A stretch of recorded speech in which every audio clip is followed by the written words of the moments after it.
Emily. I'm a civil engineering major, and today I'm going to be showing you guys how to mix grout for ceramic tile.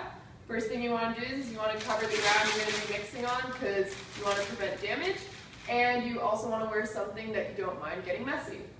So before we start mixing the grout, we're going to be needing a couple of materials. We're going to be needing a bucket of clean cold water, an empty bucket, sponge, margin trowel found at your local Home Depot or Lowe's, and rubber gloves, and you're going to need grout. Now the big question is, what type of grout do I get? There are three types of grout, all depending on your grout line size, which are the gaps in between your tile. The first type of grout is sanded grout, which is for grout lines or gaps 1/8 inch or greater. There is non-sanded grout for gaps 1/8 inch or less, and then there's epoxy grout, which is for all gap sizes, but the epoxy grout is more resistant to damage, so you want to apply that to places where you think you'll damage your grout.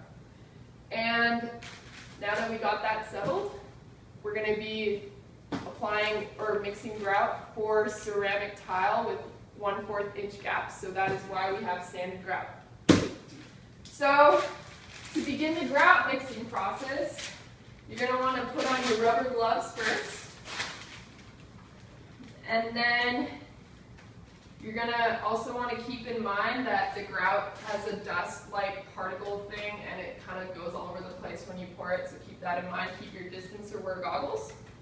And the first thing you want to do is you want to take your bucket of water, pour just enough water into the empty bucket so that there's 1/2 inch of water in there.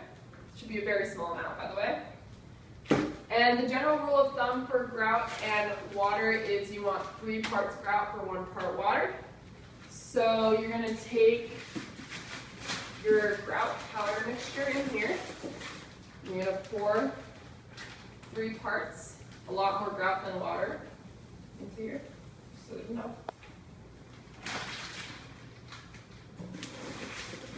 And then you're going to want to take your margin trowel and start mixing the grout. So you're going to mix your grout until you get rid of all the chunks. Just mix it like this so that you get a nice smooth texture. And you're looking for like a toothpaste type consistency.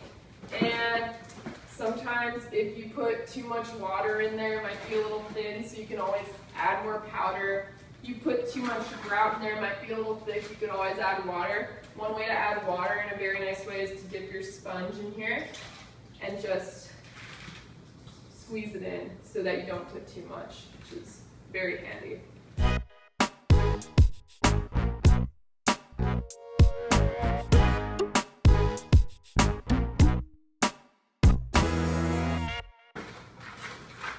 Look something like this.